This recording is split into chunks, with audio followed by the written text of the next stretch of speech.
चलिए मंगल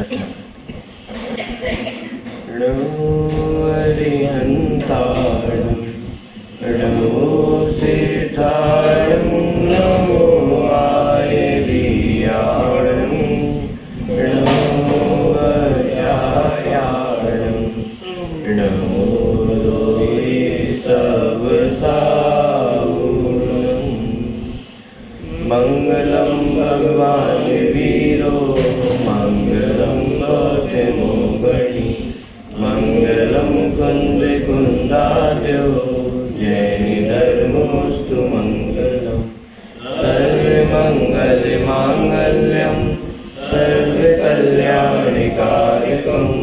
प्रदानं सर्वधर्माणां शरणं जयतु दास्यम् मोक्षमार्गस्य नेतारं वेतारं कर्मभूषतां ज्ञातारं विश्वतत्त्वानां वन्दे सद्गुणसाधये। द्रवगुण पर्याय की चर्चा अपनी चल रही है। कल गुणों की परिभाषा पे अपन ने विचार किया था। जो द्रव्य के संपूर्ण भागों में और उसकी संपूर्ण अवस्थाओं में पाए जाते हैं उन्हें गुण कहते हैं। प्रत्येक द्रव्य कितना बड़ा है इसका भी अपन ने विचार किया था। जीव द्रव्य में कितने प्रदेश हैं, उद्गल धर्म अधर्म आकाश काल, प्रत्येक में कितने कितने प्रदेश हैं और एक एक प्रदेश में एक एक माने अनंत गुणों का वास है। जैसे जीव द्रव्य है, जीव द्रव्य के असंख्यात प्रदेश है, उसका एक प्रदेश पकड़े, एक प्रदेश में कितने गुण हैं, अनंत गुण है। तो ऐसे ही आत्मा के असंख्यात प्रदेश है, एक एक प्रदेश में अनंत अनंत गुण है। माने ज्ञान गुण संपूर्ण आत्मा में ही ज्ञान गुण है, संपूर्ण आत्मा में ही दर्शन चारित्र अनंत गुण है। प्रत्येक द्रव्य में ऐसा ही समझना। तो जो द्रव्य के संपूर्ण भागों में और उसकी संपूर्ण अवस्था माने पर्याय, हालत, दशा, द्रव्य किसी भी अवस्था में रहे, कोई भी परिस्थिति में हो, उसके गुण उसमें से कम नहीं होते हैं। रिश्ते नाते ये तो आपका साथ एक बार को छोड़ देंगे। कभी कोई आप ऐसा घनघोर अपराध कर बैठे तो आपके अपने भी आपका साथ छोड़ देंगे, लेकिन ये गुणों ने क्या कुछ नहीं हुआ होगा।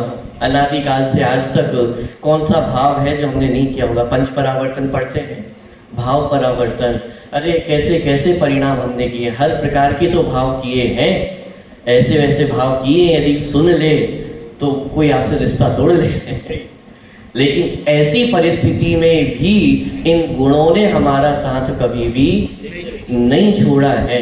तो जो द्रव्य के संपूर्ण भागों में और संपूर्ण अवस्थाओं में पाए जाते हैं उन्हें बहुत सारी चर्चा कल अपन ने की थी, उसको नहीं दोहरा रहा हूँ। थोड़ा सा आगे बढ़ते हैं। गुण दो प्रकार के होते हैं, कौन कौन से? सामान्य गुण और विशेष गुण। सामान्य गुण किसे कहते हैं? जो सभी द्रव्यों में पाए जाते हैं उन्हें सामान्य गुण कहते हैं, और जो सभी द्रव्यों में ना रहकर अपने अपने द्रव्य में पाए जाते हैं उन्हें विशेष गुण कहते हैं। सामान्य गुण कितने होते हैं? परीक्षा ली जाए आपकी कि सामान्य गुण कितने होते हैं, ऑप्शन हो उसमें 1, 6, संख्यात अनंत, क्या ऑप्शन सही होगा? 6 आपका गलत हो जाएगा। सामान्य गुण अनंत होते हैं। मुख्यतः जिनवाणी में 6 गुणों का वर्णन किया गया है, लेकिन सामान्य गुण तो अनंत है। सामान्य गुण के अनंत होने का मतलब ये है कि इन 6 द्रव्यों में यदि हम समानता देखना चाहें तो समानता को देखने के कितने एस्पेक्ट्स हो सकते हैं, कितने दृष्टिकोण हो सकते हैं? 6 तो वर्णन किया है, अनंत दृष्टिकोण है। जीव और एक जीव से दूसरे जीव की समानता की बात नहीं हो रही है। इस जीव में और पुद्गल द्रव्य में कितनी समानताएं हैं? 6 तो आप गिना ही देंगे, 6 सामान्य गुण, अनंत समानताएं हैं। सामान्य गुण किसका नाम है? जो गुण सभी द्रव्यों में पाए जाते हैं। अरे जो गुण मुझ में पाया जाता है वही गुण इसमें भी पाया जाता है। वही धर्म अधर्म आकाश काल प्रत्येक द्रव्य में 6 सामान्य माने अनंत गुण पाए जाते हैं, अनंत सामान्य गुण। माने प्रत्येक द्रव्य में यदि हम समानता देखना चाहें तो अनंत दृष्टिकोण है, हम गिन नहीं पाएंगे, इतनी समानताएं हैं। पॉइंट पकड़ में आ रहा है? तो फिर साहब धर्म में तो जब जब धर्म की बात होती है तो भेद विज्ञान की बात की जाती है कि उसका भी अपना औचित्य है, लेकिन कोई ये ना सोचे कि साहब मुझ में तो अनंत गुण है तो मैं ही सबसे बड़ा होऊंगा विश्व में, मुझसे बड़ा तो और कोई नहीं होगा। कि अरे रुको रुको रुको, प्रत्येक द्रव्य में कितने गुण हैं? अनंत गुण है।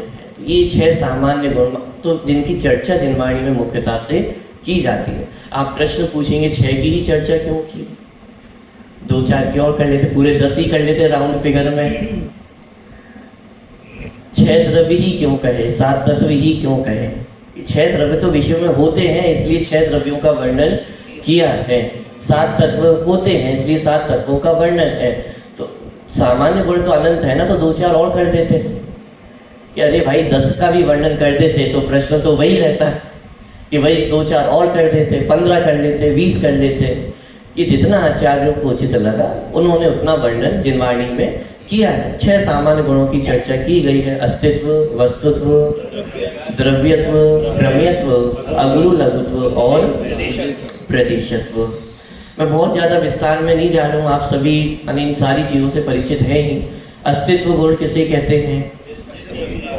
जिस शक्ति के कारण द्रव्य की अवस्था निरंतर रहती है, माने द्रव्य को किसी ने बनाया नहीं है और द्रव्य को कोई नष्ट भी नहीं कर सकता है। किसने बनाया है? हम और आपको। ये मंदिर तो हमने बनाया है कि नहीं बनाया? ये घर तो हमने बनाया है कि नहीं बनाया है? यानी जिस भी चीज के हम अपने आप को कर्ता मान रहे हैं, एक बार विचार तो करके देखो उसमें अस्तित्व गुण है या नहीं है। तो किया क्या है हमने? मात्र 2-4 चीजें यहाँ की वहां करके हम सोचते हैं कि हमने कुछ बना दिया है। कौन किसको बनाने वाला है? और जो आपने बनाया है वो नष्ट होगा कि नहीं होगा? किसके राजमहल आज तक बचे हुए हैं? हम सोचते हैं मैं ऐसा महल बना करके तैयार करूंगा कि लोग देखते रह जाएंगे। ताजमहल भी बनकर के तैयार हुआ है, लेकिन मैं आपसे पूछता हूँ कब तक रहेगा? आज आप महलों को घूमने जाते हैं तो क्या कहते हैं? खंडर हो गए हैं। जो कभी बड़े बड़े राजमहल हुआ करते थे वो भी तो खंडर हो गए हैं ना। तो आप जो महल बना करके जाने वाले हैं उसकी कोई गारंटी है कब तक रहने वाला है? वो भी एक दिन खंडर हो जाएगा। किसके कर्ता बनते हैं? अस्तित्व गुण है। प्रत्येक द्रव्य का अस्तित्व है। प्रत्येक द्रव्य को किसी ने बनाया नहीं है, कोई बना सकता नहीं है और बनाने की आवश्यकता नहीं। दूसरा गुण कि साहब वस्तु जगत में है तो ऐसी होगी, कुछ वस्तु ऐसी फ्री फोकट में होंगी, खाली होंगी, सबका अपना अपना प्रयोजन भूत कार्य चल रहा है। वस्तुत्व गुण जिस शक्ति के कारण द्रव्य में प्रयोजन भूत क्रिया, क्या अर्थ क्रिया कार्य, प्रयोजन भूत क्रिया, क्या मतलब है इन शब्दों का? काम तो करता है और काम भी फालतू का काम नहीं कर रहा है। प्रत्येक द्रव्य अपनी प्रयोजन भूत क्रिया को ही करता है, काम का ही काम करता है, बेकार काम कोई नहीं करता है। जगत में सब अपना कार्य कर रहे हैं। एक एक द्रव्य, एक एक कर्ण सब निरर्थक नहीं है, फालतू नहीं है। जिसे हम कचरा समझ के भी बाहर फेंक देते हैं वो भी वस्तुत्व गुण का धनी है। वो कचरा, वो धूल का एक एक कण भी वस्तुत्व गुण का धनी है। प्रत्येक द्रव्य में अपनी प्रयोजन भूत क्रिया चल रही है। साहब कैसे चल रही है प्रयोजन भूत क्रिया? कुछ करना तो पड़ता होगा ना। ये परिणमन होता कैसे है? द्रव्यत्व गुण क्या कहता है? जिस शक्ति के कारण द्रव्य की अवस्थाएं निरंतर बदलती रहती हैं उसे द्रव्यत्व गुण कहते हैं। द्रव्यत्व का अर्थ होता है बहना। जैसे पानी का स्वभाव होता है बहना, ऐसे ही प्रत्येक द्रव्य अपनी अनंत पर्यायों में बहता है, निरंतर बह रहा है, उसको रोकने वाला कोई भी नहीं है। जिस शक्ति के कारण द्रव्य की अवस्थाएं कभी कभी बदलती हैं, कब बदलती हैं? रोक सकते हैं थोड़े समय के लिए कि अरे एक समय के लिए भी रोका नहीं जा सकता है। ये आयु को रोका जा सकता है? इस समय भी आपके बाल बढ़ रहे हैं कि नहीं बढ़ रहे हैं? नख बढ़ रहे हैं कि नहीं बढ़ रहे हैं? आयु बढ़ रही है कि नहीं बढ़ रही है? जितने जितने बड़े होते जा रहे हैं, बुढ़ापा उतने उतने नजदीक आ रहा है कि नहीं आ रहा है? अरे 1 साल के बच्चे से ही पूछते हैं हाउ ओल्ड आर यू, तो हिंदी अनुवाद करें जरा कितने बूढ़े हो गए हो, यही तो पूछना चाह रहे हैं। कि जन्म से ही अवस्थाएं निरंतर बदलना प्रारंभ हो जाती हैं। आप एकदम नई नवीली गाड़ी खरीद करके लाते हैं शोरूम से, और जैसे ही वो शोरूम से बाहर निकलती है, मैं आपसे पूछता हूँ उसमें परिणमन हो रहा है या नहीं हो रहा है? पुरानी होना कब से शुरू होती है? जिस दिन से बनी है। कि साहब जब तक वो कार की पन्नियां ना उतर जाए ना एक एक सीट की, तब तक पुरानी नहीं होती है। जब तक पन्नियां चढ़ी हैं तब तक नई है, और जब पन्नियां उतर जाएंगी तो पुरानी हो जाएगी। अरे जिस क्षण बनना प्रारंभ हुई थी, शोरूम से उतर के पुरानी होना प्रारंभ नहीं होती है। जिस क्षण से बनना प्रारंभ हुआ था, उसी क्षण से पुरानी होना भी प्रारंभ हो जाती है। आप खरीदने जाते हो तो विचार नहीं करते हो कौन सा मॉडल है, कौन सी ईयर का है। साहब नए साल का मॉडल चाहिए, इसका मतलब भले ही पिछले साल बनी हो लेकिन अब वो पुरानी हो गई, हमें तो नई गाड़ी चाहिए। और शोरूम से उतरते ही मानो आपने 10 लाख की गाड़ी खरीदी हो, शोरूम से आप बाहर निकले और उसकी कीमत कितनी हो जाती है? बोलो आप वापस करना चाहोगे? नहीं साहब मजा नहीं आ रहा है चलाने में, वापस ले लो, आप इसे मिल जाएगी पूरी कीमत। ये तो परिणमन है, हर क्षण परिणमन चल रहा है, एक एक समय परिणमन चल रहा है। किस शक्ति के कारण? ये द्रव्यत्व गुण है, और हम इस परिणमन को रोकना चाहते हैं, अपने अधीन करना चाहते हैं, आगे पीछे करना चाहते हैं। ये संभव है क्या? द्रव्यत्व गुण, जिस शक्ति के कारण द्रव्य की अवस्थाएं निरंतर बदल रही हैं, उसे द्रव्यत्व गुण कहते हैं। अगला कौन सा है? प्रमेयत्व गुण। प्रमेयत्व गुण, जिस शक्ति के कारण द्रव्य किसी ना किसी के ज्ञान का विषय अवश्य बनता है। अब जीव में 2 प्रकार की शक्तियां हैं, एक तो जानने की भी शक्ति है, प्रमाता भी है, और प्रमेय भी है, माने जानने में आए ऐसी शक्ति भी है। बाकी के सारे द्रव्यों में जानने में आए ऐसी शक्ति तो है, लेकिन जान सके ऐसी शक्ति नहीं है। एक आत्मा में एक ऐसी शक्ति है कि जानता भी है और जानने में आता भी है। लेकिन आश्चर्य ये है कि ये जीव पर को जानने में इतना मशगूल हो जाता है कि जो स्वयं को, जो निरंतर जानने में आ रहा है, उसको ही नहीं जान पाते हैं। कैसा आश्चर्य है, जिसके पास जगत को जानने की शक्ति है, उसके पास खुद को जानने का टाइम नहीं मिल पा रहा है। अभी फुर्सत नहीं है, बाद में जान लेंगे, बाद में धर्म कर लेंगे। अरे साहब एक समय ऐसा आएगा कि आपको जन्म मरण की फुर्सत नहीं मिलेगी। एक श्वास में 8-10 बार जन्म्यो मर्यो भर्यो दुख बार। अभी आपको आत्मा को जानने की फुर्सत नहीं मिलेगी। अभी आपको लग रहा है हम बिजी हैं, वस्तु स्थिति पर आपको असली बिजी पना दिखाएगी। क्या होता है व्यस्त होना, जन्म मरण से ही फुर्सत नहीं मिलेगी। और तो क्या विचार करें कि अरे अभी तो हमें बहुत समय मिला है, एक दिन में 24 घंटे होते हैं, बहुत पर्याप्त है, अंतर मुहूर्त काफी है इस आत्मा को पहचानने के लिए। क्या बात करते हैं, बात समझ में आ रही है? प्रमेयत्व गुण, प्रत्येक वस्तु में प्रत्येक द्रव्य हमारे ज्ञान का विषय बनता है। कौन विषय बना सकता होगा? केवल भगवान के ज्ञान का विषय तो बनते ही है। हम में भी वो ताकत है क्या? अरे मुझ में भी केवल ज्ञान स्वभाव है। अरे मुझ में भी ये ताकत है कि इस जगत का चप्पा चप्पा, प्रत्येक कण मेरे ज्ञान का विषय बने। शर्त इतनी सी है कि पहले अपने आप को अपने ज्ञान का विषय बनाए। पॉइंट पकड़ में आ रहा है? प्रमेयत्व गुण। अगला कौन सा है? अगुरु लघुत्व गुण। क्या कहता है अगुरु लघुत्व गुण? अ माने नहीं, गुरु माने बड़ा, लघु माने छोटा।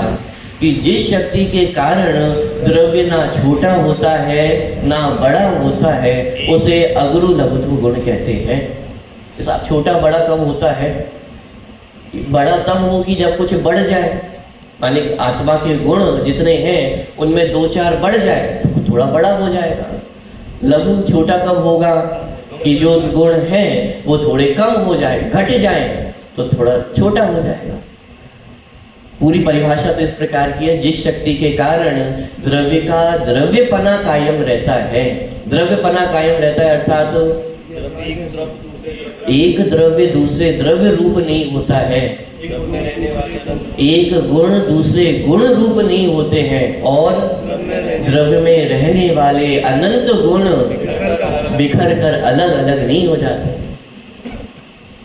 चावल की बोरी में तो यदि छेद हो जाए तो सारे चावल बिखर के बाहर हो जाएंगे, लेकिन द्रव्य में ऐसी व्यवस्था नहीं है।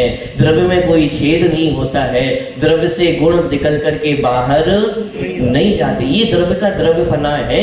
जीव जीव ही बना रहता है, इसकी व्यवस्था भी द्रव्य में है। उसका द्रव्यपना सदा कायम रहता है। एक द्रव्य दूसरे द्रव्य रूप नहीं होता है।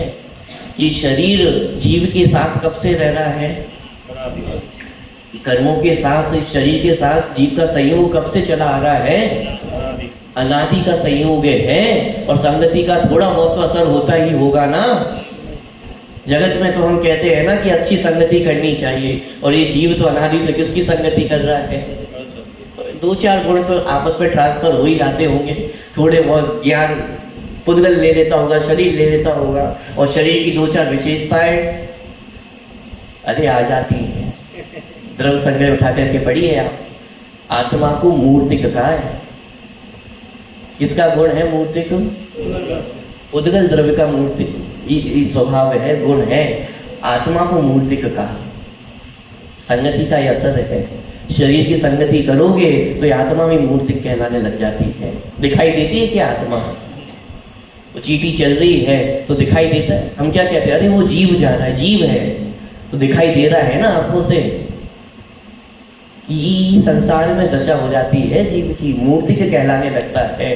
खैर ये अलग विषय है, लेकिन मूर्तिक कहे जाने पर भी वास्तव में आत्मा में मूर्तिक पना आता नहीं है। वो तो सदा अमूर्तिक ही है। पॉइंट पकड़ में आता है। अरे आज तक अनादि का संयोग होने पर भी एक गुण भी ट्रांसफर नहीं हुए हैं। द्रव्य द्रव्य ही रहा है। जो आत्मा के द्रव्य जितने जितने गुण हैं उतने ही गुण रहे हैं। एक गुण दूसरे गुण रूप भी नहीं होता, और गुण बिखर कर अलग अलग नहीं होते हैं। ये द्रव्य का द्रव्यपना है। पॉइंट पकड़ में आ रहा है। प्रदेशत्व गुण, जिस शक्ति के कारण द्रव्य का कोई ना कोई आकार अवश्य होता है। प्रत्येक द्रव्य का कोई ना कोई आकार है। पानी का क्या आकार होता है? छोटे में अपन वो पढ़ते थे बायोलॉजी में, एक माइक्रो ऑर्गेनिज्म होता है, अमीबा। बहुत आसान होता था। वैसे तो बहुत ड्राइंग बनाना कठिन पड़ती थी बायोलॉजी की, लेकिन सबसे अच्छा इजी डायग्राम वो लगता था। कि खास एग्जाम में ये एग्जाम्पल आ जाए बनाने को तो काम हो जाता था। कुछ भी बना तो अमीबा ही होता है। तो क्या आकार होता है द्रव्य का? कि जिस शक्ति के कारण द्रव्य का कोई ना कोई आकार अवश्य होता है। अरे पानी के आकार को हम नाम ना दे पाए, लेकिन उसमें आकार नहीं है क्या? घी का क्या स्वाद होता है? क्या स्वाद होता है? अरे होता है कि नहीं होता है? तो कैसा स्वाद होता है? इसा पता नहीं कैसा होता है, लेकिन रोटी पे डाल दो तो रोटी अच्छी लगने लगती है। जिसमें डाल दो उसका स्वाद बढ़ जाता है। कैसा होता है स्वाद? कि ऐसे ही भले ही हम वस्तुओं के आकार का नाम ना दे पाए, लेकिन इसका मतलब ये नहीं है कि वे निराकार है।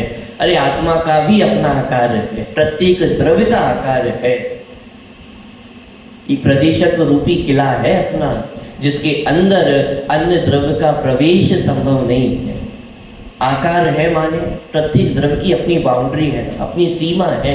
उस सीमा के अंदर अन्य द्रव्य का प्रवेश संभव नहीं है। एक द्रव्य दूसरे द्रव्य में प्रवेश कर सके, कुछ कर सके, ये संभव नहीं है। पॉइंट पकड़ में आता है। ये 6 सामान्य गुण, ये तो मात्र 6 पढ़े हैं तो ऐसे कितनी समानताएं? अनंत गुण है, अनंत सामान्य गुण है। अभी तो अपन ने 2 प्रकार के गुण देखे थे ना, सामान्य गुण और सामान्य गुण ही कितने हैं? अनंत है। और विशेष गुण भी कितने हैं? अनंत गुण है। विचार करके देखिए, जीव द्रव्य में ज्ञान, दर्शन, सुख, चारित्र किसके गुण हैं? ये जीव द्रव्य के विशेष गुण हैं। ये अन्य द्रव्यों से पृथक करने वाले गुण हैं। ये जीव की विशेषताएं हैं, ये अन्य द्रव्यों में नहीं पाए जाते हैं। तो इतने ही गुण होंगे जीव, ज्ञान, दर्शन, सुख, वीर, चारित्र। और जोड़ना हो 47 शक्ति अपन जोड़ ले, इतने ही गुण हैं। लघु जैन सिद्धांत प्रवेशिका में भी यदि यह पाठ आपने पढ़ा हो तो उसमें एक शब्द का प्रयोग किया गया है, प्रत्येक विशेष गुण के बाद एक शब्द का प्रयोग किया गया है। पुद्गल द्रव्य में कितने गुण हैं? स्पर्श, रस, गंध, वर्ण, कितने ही हैं? धर्म द्रव्य का विशेष गुण गमन हेतुत्व, अधर्म द्रव्य का इत्यादि। बहुत बढ़िया। प्रत्येक विशेष गुण के बाद आदि शब्द का प्रयोग किया गया है। इसका मतलब प्रत्येक द्रव्य में मात्र 2-4 गुण ही नहीं है, ये तो नाम गिनाए गए हैं। आत्मा में ज्ञान है, दर्शन है, सुख है, वीर है, चारित्र है, आदि। और ये आदि कितना बड़ा है। पुद्गल द्रव्य में स्पर्श, रस, गंध, वर्ण आदि, धर्म द्रव्य में गति हेतुत्व आदि, अधर्म द्रव्य में स्थिति हेतुत्व आदि, आकाश द्रव्य में अवगाहन हेतुत्व आदि, और काल द्रव्य में परिणमन हेतुत्व आदि। साहब ये आदि का मतलब क्या है? क्या होते हैं अनंत गुण? अभी समस्या ये है कि अभी अनंत का भाव भाषण नहीं होता। ये अनंत माने क्या होता है? विचार करके देखो, जिनवाणी माँ हमें कितने गुण कह रही है? अनंत गुण कह रही है। और अनंत गुण माने, थोड़ा सा कैलकुलेशन लगाने का प्रयास करें, अनंत माने क्या है? जीव द्रव्य कितने हैं? कितने हैं जीव द्रव्य? अनंत जीव द्रव्य है। और जीव द्रव्य से भी अनंत गुणे कौन है? पुद्गल द्रव्य। ये इतना कैलकुलेशन तो अपन ने कल समझ लिया था। जीव द्रव्य अनंत है और जीवों से भी अनंत गुणे क्या है? पुद्गल द्रव्य है। अनंतानंत हो गई है संख्या, स्टार्टिंग ही अनंत से हुई है, कहीं संख्या में तो कोई बात ही नहीं है। अनंत से ही प्रारंभ हुई है चर्चा। अनंत में भी हम अनंत गुणा कर चुके हैं। अब इसमें एक और अनंत गुणा करें, इतने 3 काल के समय होते हैं। कितने? अनंत गुणा तो अनंत तो जीव ही है। जीव में भी अनंत गुणा करें तो इतने पुद्गल द्रव्य है। और उन पुद्गल द्रव्य की संख्या में भी अनंतानंतानंत, तो ये क्या संख्या बनेगी? 3 समय, तीनों कालों के समय, भूत, वर्तमान और भविष्य, तीनों कालों के समय कितने होते हैं? अनंत इंटू अनंत इंटू अनंत। अभी भी रुकना नहीं है।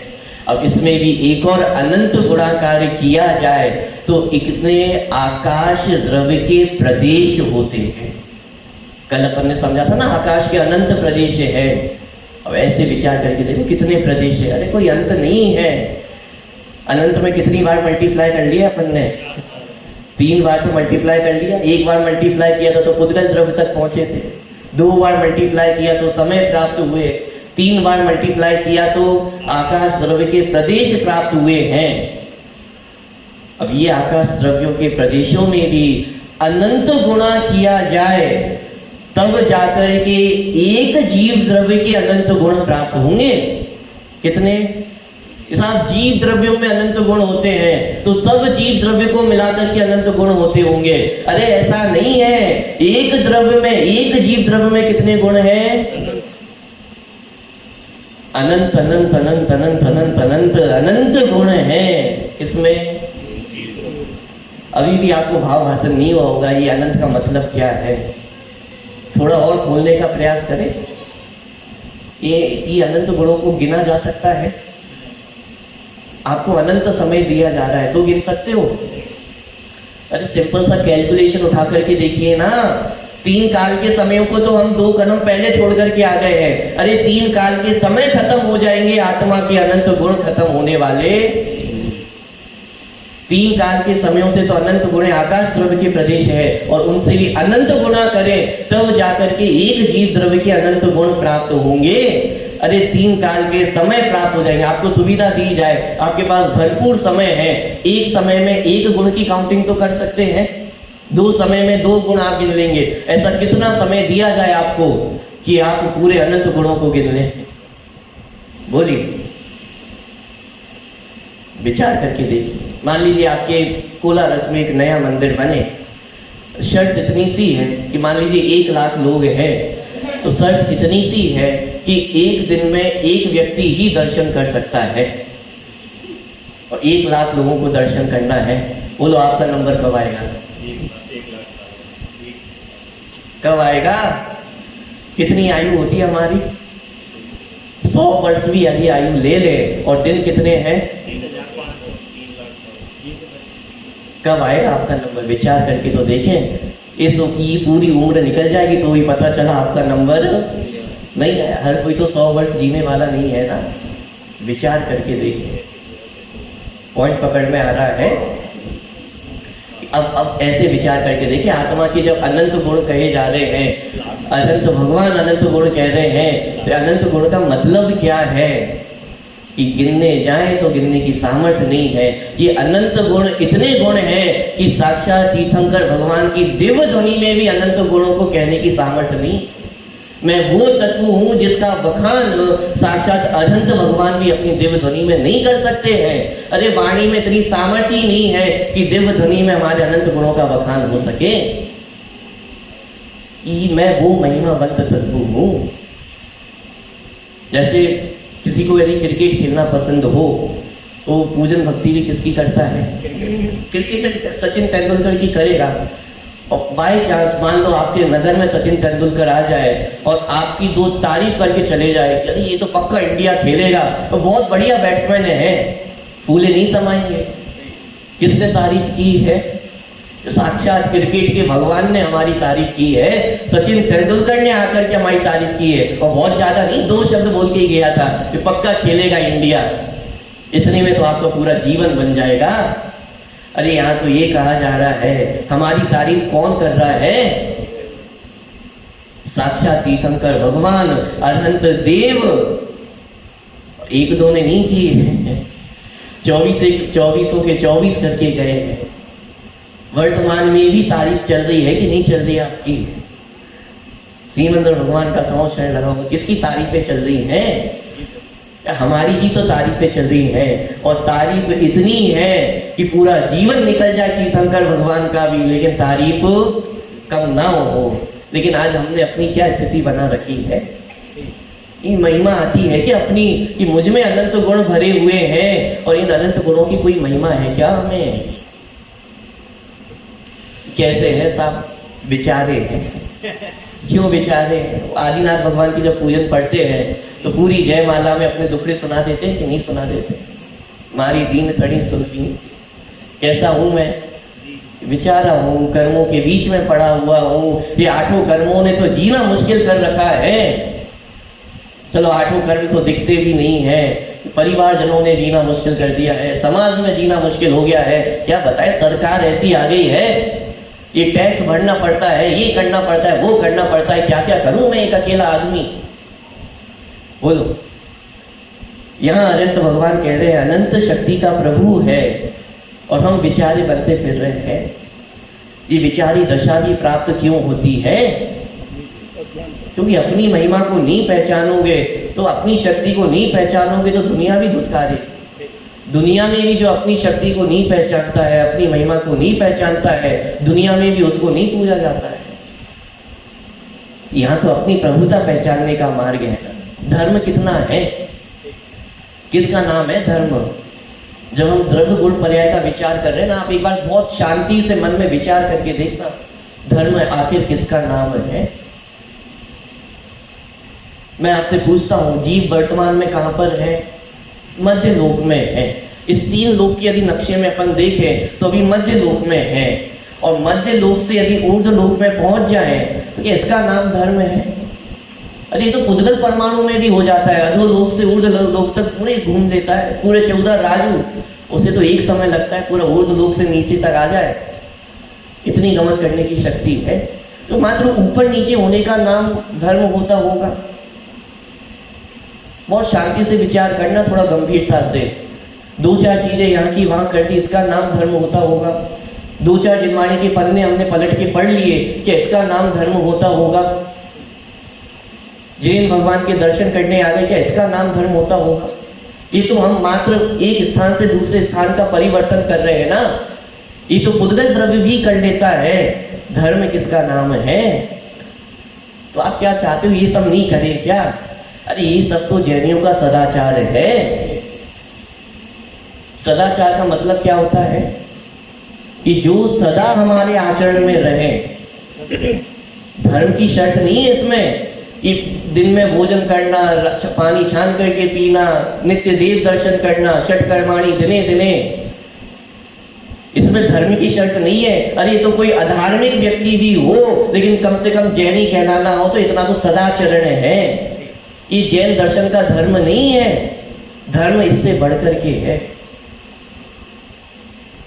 पानी छान करके पिए उसे तो हम धार्मिक कहते हैं, और जो पानी छान करके ना पिए वो अधार्मिक है। लेकिन यहाँ तो ये कहा जा रहा है कि पानी छानकर पीने वाला भी धार्मिक नहीं है, ये जीव का सदाचरण है। इंसान किसे कहते हैं? अरे जिसमें थोड़ी बहुत इंसानियत हो, दया का भाव हो, उसे इंसान कहते हैं। और इंसान होकर के भी यदि पशुवत व्यवहार करे तो पशु कहते हैं ना। माने इंसानियत इंसान का सदाचार है, ये तो इतना तो होना ही चाहिए, ये तो बेयर मिनिमम है। इंसान है तो इंसानियत तो होनी ही चाहिए। अरे जैन है तो इतना सदाचरण तो होना ही चाहिए, बाय डिफॉल्ट होना चाहिए, सिखाने की जरूरत नहीं होनी चाहिए। धर्म तो इससे कुछ आगे बढ़कर के होगा ना। किसका नाम है धर्म? अपनी प्रभुता पहचानने का नाम धर्म है। जिस प्रभुता को मैं भूल चुका हूं, जिस प्रभुता को भूलने के कारण हम चारों गतियों में भटकते हैं, संसार किसका नाम है? यहां से वहां जाने का नाम संसार नहीं है, अपनी प्रभुता को भूलने का नाम संसार है। अपनी प्रभुता पहचानने में आ जाए तो यही मुक्त कह देते हैं, दृष्टि मुक्त जीव है। अनंत भगवान मुक्त है या नहीं है? यही तो रह रहे हैं, हम और आपके बीच में ही तो रह रहे हैं। हम और आपके बीच में रहते हुए भी वे मुक्त हो गए हैं, इस शरीर के बीच में रहते हुए भी मुक्त हो गए हैं, ये मनुष्य आयु के बीच में, मनुष्य शरीर के बीच में मुक्त हो गए हैं। संसार और मुक्ति दशा किसका नाम है? पॉइंट पकड़ में आ रहा है कि नहीं आ रहा? विचार करके देखना। अरे अपनी प्रभुता को नहीं पहचानना यही अधर्म है, और अपनी प्रभुता को पहचानना यही धर्म है।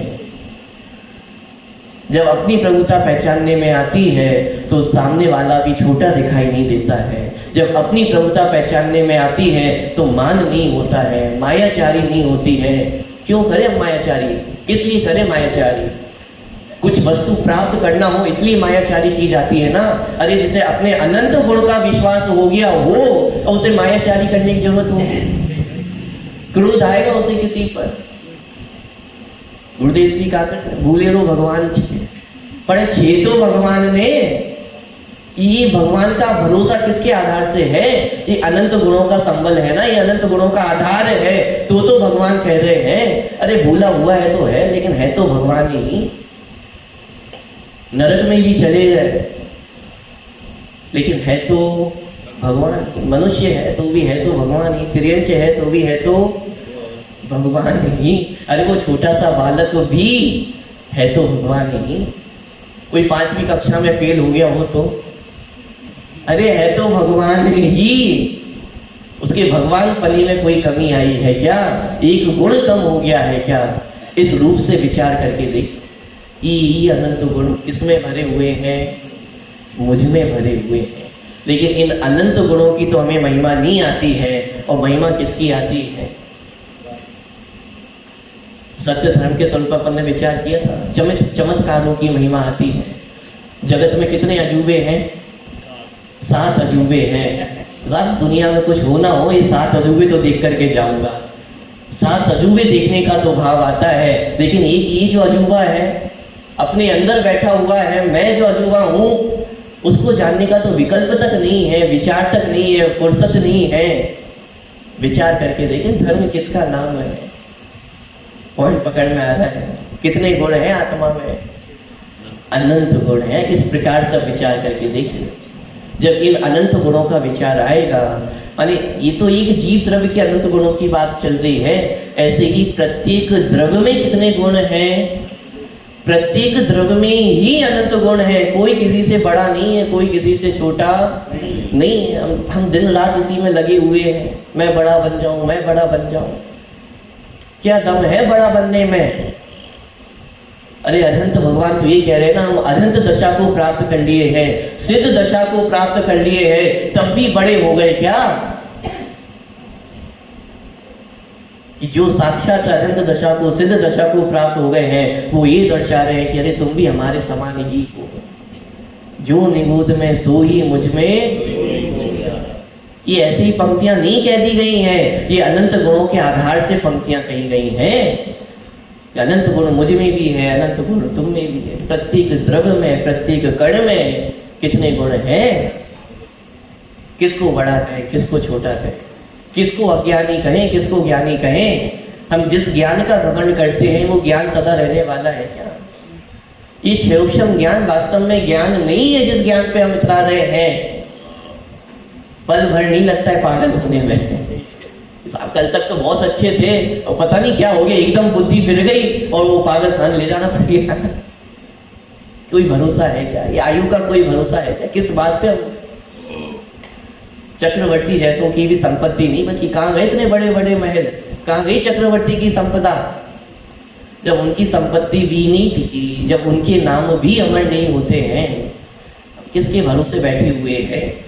किसके भरोसे अपने आप को बड़ा देख रहे हैं? अरे यदि बड़ा देखना भी है तो कम से कम अपने अनंत गुणों के आधार से बड़ा दे। अभी तो हम पर द्रव्यों के आधार से अपने आप को बड़ा मानना चाह रहे हैं। पर द्रव्यों के आधार से अपने आप को बड़ा मानोगे तो निश्चित रूप से एक दिन नीच गति होने वाली है। पर द्रव्यों के आधार से रहने वाला नहीं। हमें पर द्रव्य की महिमा आती है, पर पदार्थों की महिमा आती है। एक बात हम कहते हैं कि साहब कुछ नहीं, कम से कम पंचम काल में मोक्ष तो नहीं जा सकते हैं, स्वर्ग ही प्राप्त हो जाए तो काफी है, इतना ही पुण्य हो जाए तो काफी है ना। अभी पूजन में आपने, दीदी ने अपने बहुत अच्छी बात बताई थी कि ज्यादातर जीव कहाँ जाते हैं? त्रेच गति में जाने वाले हैं। क्या कारण है त्रेच गति में जाने का? मायाचारी तो है ही, लेकिन एक दूसरा कारण भी है।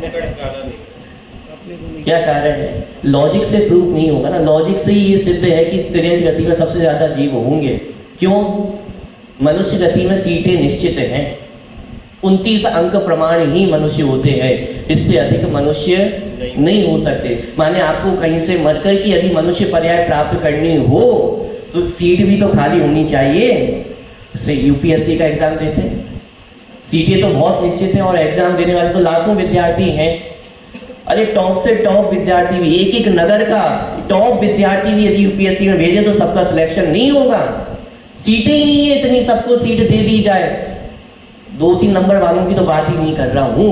आपके नगर का जो श्रेष्ठ बालक हो, जो श्रेष्ठ एकदम टॉप हो, तो भी सीटें ही खाली नहीं है तो सीट मिलेगी कैसे? मनुष्य यदि गति में सीट नहीं होगी, आप कितना भी पुण्य कर लो, यदि खाली ही नहीं होगा तो आपको जगह मिलने वाली है। नरक गति में भी सीटें निश्चित हैं, देव गति में भी सीटें निश्चित हैं। इतनी ही देव गति के जीव हो सकते हैं, इतनी ही नारकी हो सकते हैं। अब मैं आपसे पूछता हूं, कौन सी गति बची है? कितनी बची है? कि अच्छा साहब, स्वर्ग नरक इन गतियों की चाह करना तो बुरा है, लेकिन हम तो तीर्थंकर पद की चाह करते हैं, ये तो सही है ना? मैं आपसे पूछता हूं, तीर्थंकर की सीटें कितनी हैं? ये तो और कम है, 24 सीटें माती ही है। एक भव में, एक अवसरपणी काल में कितनी सीटें हैं? 24 सीटें ही तो हैं। और यदि ये 24 सीटें तो फुल है ना, कम से कम इतना तो पता है भविष्य की 24 सीटें ये तो नक्की ही है। जिनवाणी में भी आपको वर्णन पढ़ने को मिल जाएंगे आगामी 24 जो होने वाली है। मतलब इसका मतलब अगली 24 तक जितना समय आने वाला है उतने तो आप भगवान नहीं बनने वाले हो। तीर्थंकर की पद की चाह भी अनंत संसार को बढ़ाने वाली है। 24 या तो फिक्स है, सीटें तो फिक्स है। एक 24 निकलने में कितना समय लग जाएगा? एक अवसरपणी काल 10 कोड़ा कोड़ी सागर का होता है। यदि आप चाहते हो कि इस पर्याय माने इस भव में मुझे तीर्थंकर पद मिल जाए तो फिक्स है, या तो हो ही चुके 24, तो 10 कोड़ा कोड़ी सागर तो चले ही गया। फिर उत्सरपणी काल होगा और उसकी भी 24 सीटें तो फिक्स ही है ना, उसमें तो आपका नंबर लग नहीं सकता है, तो फिर वो 10 कोड़ा कोड़ी सागर निकल जाएगा। 20 कोड़ा कोड़ी सागर तो ऐसे ही निकल गए। ऐसे ही आगामी काल की 24 भी तो फिक्स ही है। और समय कितना मिला है? 2000 से अधिक सागर वर्ष ही तो मिले हैं इस वर्ष पर्याय में। और इस सब में घूम फिर करके मैं आपसे पूछता हूं, आप कितना भी पुण्य कर लें, कितना भी पुण्य कर लें, लेकिन यदि धर्म की प्राप्ति नहीं हुई, ये सब पुण्य भी पाप में ही संक्रमित हो जाएगा। आपको लग रहा है पुण्य तो इकट्ठा करते जाए, पाप हटता जाएगा, पुण्य आता जाएगा, इकट्ठा करते जाए, इकट्ठा करते जाए, स्टोर हाउस भर के रख लेंगे, फिर आराम से पुण्य का भोग करेंगे। आप पुण्य का संचय कर रहे हो किसके लिए? पाप की घगरी भरने के लिए। तो इतनी सामर्थ्य नहीं है कि पुण्य का इतने उदय को भोग सके, तो वो पुण्य का होगा क्या? अरे सब संक्रमित होके पाप में बदल जाएगा। 2000 से अधिक सागर वर्ष निकलेंगे और घूम फिर करके कहां पहुंच जाएंगे? आपके जीवन भर का पुण्य वो कहां पहुंच जाने वाला है? तो क्या करें? पुण्य नहीं करें क्या? इष्टोपदेश ग्रंथ में बहुत अच्छी श्लोक आया है, यत्र भावा शिवम दत्ते देव कियत दूरवर्तिनी यो नयत्याशु गव्योतिम क्रोशार्थे हिंसा सीदति। क्या कहना चाह रहे हैं?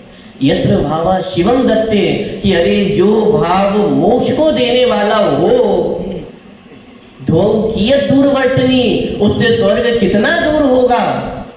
क्या क्या कह रहे हैं कि अरे जिस भाव से साक्षात मोक्ष की प्राप्ति होती हो, उससे हम किसकी आश कर रहे हैं? तो स्वर्ग मिल जाए, मोक्ष मिलने वाला है और स्वर्ग को देख रहे हो कितना दूर है। यो नयत्याशु गव्योतिम, मान लो कोई एक व्यक्ति है और वो 10 किलो का भार लेकर के 10 किलोमीटर तक जा सकता हो, क्रोशार्थे हिंसा सीदति, आधे किलोमीटर जाने में वो थक जाएगा क्या? 10 किलोमीटर तक पैदल चल सकते हैं और 10 किलो का भार लेकर के चल सकते हैं, वो आधे किलोमीटर में थक जाएगा। कि अरे जिन शुद्ध परिणामों से हमें मोक्ष की प्राप्ति होती हो, वहां ये विचार करना कि देव गति तो मिल ही जाए। तो आपको पता नहीं है पंचम काल में सिद्ध दशा प्राप्त नहीं होती है, इसलिए हम तो स्वर्ग चले जाए इतना ही काफी है। बोलो, फसल लगाते हैं तो किस लिए लगाते हैं? अनाज की प्राप्ति के लिए लगाते हैं ना। घास फूस प्राप्त करने के लिए कोई फसल लगाता है? साहब इस वर्ष बहुत घास फूस प्राप्त करनी, बढ़िया फसल लगाएंगे तो घास फूस प्राप्त हो जाएगी। अरे फसल लगाते हैं, अनाज की प्राप्ति होती है, उसके साथ घास फूस तो फ्री फोकट में मिलता ही है, सोचना नहीं पड़ता है। और इतना मिलता है कि आपको ठिकाने लगाना मुश्किल पड़ जाता है कि कहां ठिकाने लगाए सबको। अरे जो आत्म प्रभुता को पहचानते हैं, उनके पास लक्ष्मी दौड़े दौड़े आती है। आपके पास जगह कम पड़ जाएगी संपत्ति को इकट्ठा रखने के लिए। चक्रवर्ती की संपदा, बोलो उसके महल में इतनी जगह है क्या कि पूरी 6 खंड की संपत्ति इकट्ठी करके रख सके? अरे इतनी भी फुर्सत नहीं है कि एक एक नगर को जाकर के विचार करे। जिस नगर को जीतता है वहीं के नगर के राजा को राजा बना देता है, आ जाता है। तुम तो बस गुलामी स्वीकार कर लो, बाकी और कुछ नहीं चाहिए, राजपाट तुम ही देखो। इतनी सामर्थ्य ही नहीं है कि इतने पुण्य के उदय को भोग पाए। पॉइंट पकड़ में आ रहा है? हम जिस पुण्य के पीछे भाग रहे हैं, उस पुण्य के पीछे भागने से पुण्य की प्राप्ति होने वाली, ये जो लालच हमारे मन में बैठा रहता है ना, पुण्य के लिए तो कर रहे हैं। अरे पुण्य के लिए कर रहे हो, पाप का ही बंधन है। टोडर जी ने बहुत सुंदर प्रकरण लिया है। समय अधिक हो गया है क्या? नहीं, हुए तो 45 मिनट ही है, लेट प्रारंभ हुआ था। एक अंतिम चर्चा मात्र कि अंत में हमें मात्र एक पुण्य की लालसा तो रही जाती कि साहब मंदिर आते हैं, थोड़ा बहुत पुण्य बंद हो जाता है, अपना काम चल जाता है, अपनी दुनियादारी चल जाती है, और क्या चाहिए। टोडर जी से प्रश्न किया गया कि साहब ये अनंतादि की भक्ति अपन क्यों करते हैं, कि पूजन भक्ति क्यों करते हैं? टोडर जी ने जवाब दिया कि वीतराग विज्ञानता की प्राप्ति होती है, इसलिए हम अनंतादि की भक्ति करते हैं। शिष्य भी थोड़ा दुनियादारी वाला चतुर व्यक्ति, उसने पूछा साहब ये बात तो ठीक है, वीतराग विज्ञानता प्राप्त हो जाएगी, ये बात तो आपकी अच्छी है, सही है, हमें भी अच्छी लगती है, लेकिन ये बताओ कुछ पंच इंद्रिय के विषय मिलेंगे कि नहीं मिलेंगे? थोड़ी ये धन दौलत मिलेगा कि नहीं मिलेगा? साहब अभी जीवन में बहुत गरीबी है, आप तो ये उपाय बता दो, भगवान के दर पे आऊंगा तो थोड़ा ही मेरा जीवन संभल जाएगा कि नहीं संभलेगा? टोडरमल जी ने क्या कहा? क्यों नहीं संभलेगा? संपत्ति किसको मिलनी चाहिए? धन दौलत किसको मिलनी चाहिए? पापियों को मिलनी चाहिए कि धर्मात्माओं पुण्यात्माओं को मिलनी चाहिए? सीधा सा लॉजिक है ना, सीधा सा न्याय है ना। जो अच्छे कार्य करे उसके साथ अच्छा होना चाहिए ना। अरे तो जो अच्छा कार्य करेगा उसके साथ अच्छा क्यों नहीं होगा? जो देव शास्त्र गुरु की आराधना करेगा उसे बाहर में धन दौलत की प्राप्ति ना हो, ऐसे कैसे हो सकता है? अरे होती है, सब प्राप्त होता है, सारे पुण्य के साधन प्राप्त होते हैं, सारी चीजें उपलब्ध होती है, परंतु एक परंतु लगा दिया, एक दांव पैच है इसमें कि यदि धन दौलत की वांछा से अनंत भगवान की हम भक्ति करने आते हैं तो उल्टा पाप बंद होता है, और पाप बंद से धन दौलत की प्राप्ति तो नहीं हो सकती। सीधा सा लॉजिक है। अरे चक्रवर्ती की संपत्ति भी किसको प्राप्त होती है? कर्णानियों के हिसाब से देखे तो आपको पता चलेगा। तीर्थंकर प्रकृति का बंध किसको होता है? चौथे गुण स्थान से बनना प्रारंभ होती है। इसका मतलब सम्यक दृष्टि आत्मज्ञानी जीवों को ही तीर्थंकर प्रकृति का बंध होता है। सबसे उत्कृष्ट पुण्य है ना, तो उत्कृष्ट पुण्य यदि बांधना है तो पहले आत्मज्ञानी बनो। बिना आत्मज्ञानी के तो पुण्य भी आपके पीछे नहीं आएगा। शर्त तो आत्मज्ञानी होने की है। भगवान की भक्ति भी यदि करते हो तो आत्म आराधना के लक्ष्य से करो। आत्म आराधना का लक्ष्य होगा तो बाहर की संपत्ति पीछे दौड़ के आए, उसमें कौन सी बड़ी बात है? आत्म साधकों का लक्ष्य तो अपनी प्रभुता की ओर होता है। कितने गुण हैं अपने अंदर, विचार करके देखिएगा।